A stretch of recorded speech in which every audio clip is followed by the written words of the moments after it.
this why I loves her. This Denise Richards, she pops up on my Instagram feed yesterday. She's in that kitchen. She's talking about what she's making. It's really Denise is just when she says she is Denise fucking Richards, she means it. She's not desperate. She's really blue jean in the home, the same home we saw on the show. It's nice. It's a nice nor great house, but it's not like, Villa Rosa with Lisa Vanderpump. I don't find Vanderpump desperate either. But like this Denise Richards, she just popped up before we got on the air and just at home talking about baking and she burnt the cookies. And I'm like, Denise is just in her own world in like the best way possible. Really. Yeah, I agree with Not that. desperate. Oh, this is a fun. We should do this for And our live show. We should have a whole segment of desperate versus not desperate. I I like mean, it's a this. little, is it desperate to be 60 or 50 something on OnlyFans and then you're doing it with your daughter? I don't know. No, because I don't think Denise either has unlimited funds. I think that who's desperate. Speaking of OnlyFans, McSwiney. Now that's the difference. Like Denise's is a business proposition. She's in her bikini and she's like, "Happy weekend, guys. You know where to find me." That's different than McSwiney, who's like, I make, first of all, you don't make more money in a week than you did on your first year of Roni. You do not make $60,000 a week on OnlyFans. Liam McSwiney. You just don't. A week that's 240,000 a month. No, I'm calling bullshit. I love this Yeah, game though. Desperate or yeah. not desperate. I love it. There's just no need of these people. They're such amazing human beings. And even Bethany, who I've been very critical of. Bethany, to do what she has done, is a star. She has that star I quality. like her. There's Um, nobody that is more quick-witted to me in the history of Housewives with the comeback, the clapback, the one-liners than Bethenny Frankel. Honestly, I think she's the master. I do. I think she's better than Nene. I do. For me. Angelina, look, I'm getting ready to do a podcast to talk about Angelina Jolie. Not desperate. You don't, she just like comes in, like there's an aura like about her. You don't see her everywhere. It's more deliberate. Brad Pitt, the same way. They're not desperate. It's just some of these people, oh my God, how much, it's just so, I can't even. It's I listen. I In mean, Kim addition, Zolciak, to the take most. it full circle before we wrap up, you know how we started with my rant about Sonja, how I don't like people who live above their means. My other big turnoff in life is thirst. Is thirst. I don't like thirst. So I hear you. I don't like desperate.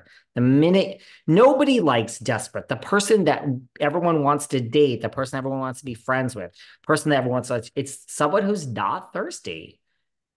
My advice to Bethany is I would just go and live my life.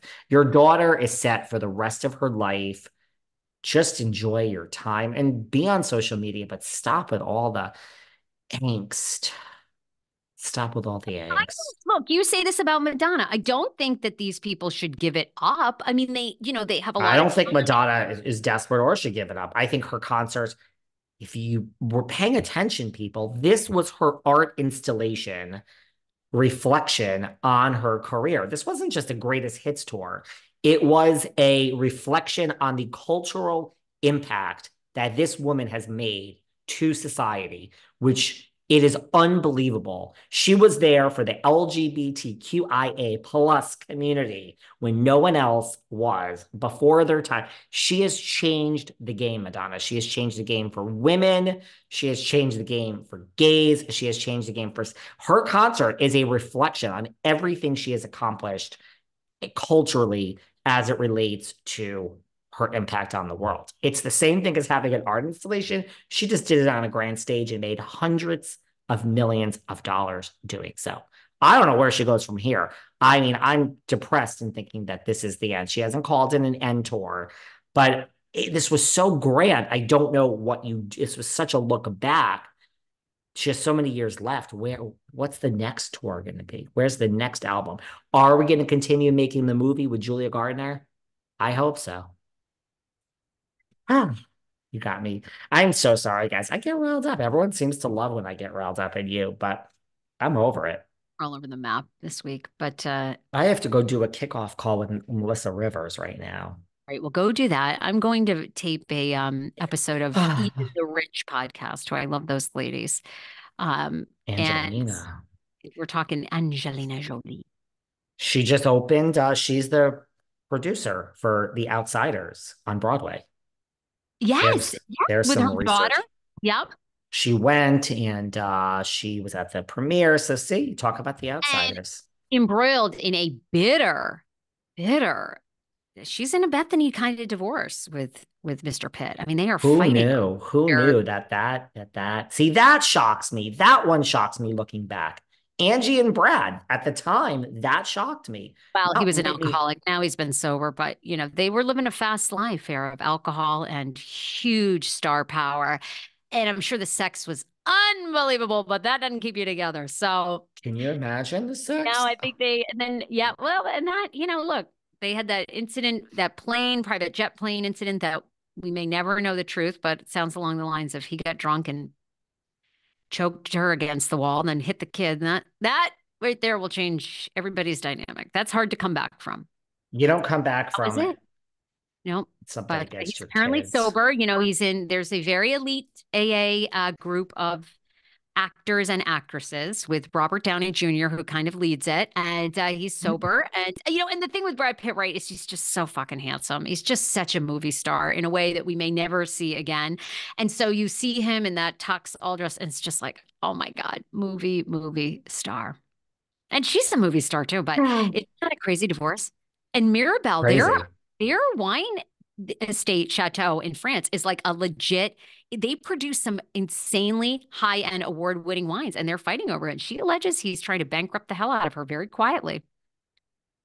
Wow. Well, I'm going to be tuning into this episode that you're on. Well, I got to tune into Bill Rancic because I'm a huge fan. I have met Mr. Rancic and Juliana Rancic, and they're incredible. Salt of the earth. They're, Loved. they're really good We people. we got on, and before we started the thing, and there was a network involved that was going to come on and listen. Before we even got on, he's like, "Where are you in the world?" Of course, I had to start talking about how I split my time between New York and LA and how I just went apart. I had to prove that I was like of the, ilk business wise to. Oh, Mr. Rancic had so many questions. I used to live there right there on Central Park West, and just the nicest, They're loveliest. good. Love him. It was a great Not interview too. thirsty. Not thirsty. Those two left Hollywood. She had that whole incident where, from Fashion Police. Did we And talk about that? Did we not talk about that? Tune I in, don't listen. people. Okay. And they never she apologized and they stepped back from Hollywood. And I think they are so happy with their lives and their son, and they still have products and restaurants, but they seem like they have another life. Yet she's one of the most impactful for millennial women. We grew up wanting to be her. She was just such a star on E, and what she's accomplished. She's excellent. Love them. Love All right. you. Love you too. I can't Get your keep Melissa tickets. Rivers waiting. I'll be in Okay, trouble. bye. No, June but this 5th. was also an hour. June 5th, right? June 5th. Get your tickets at Eventbrite. Yep. Come join. $15 regular. Submit your questions if you want to ask us something on the spot.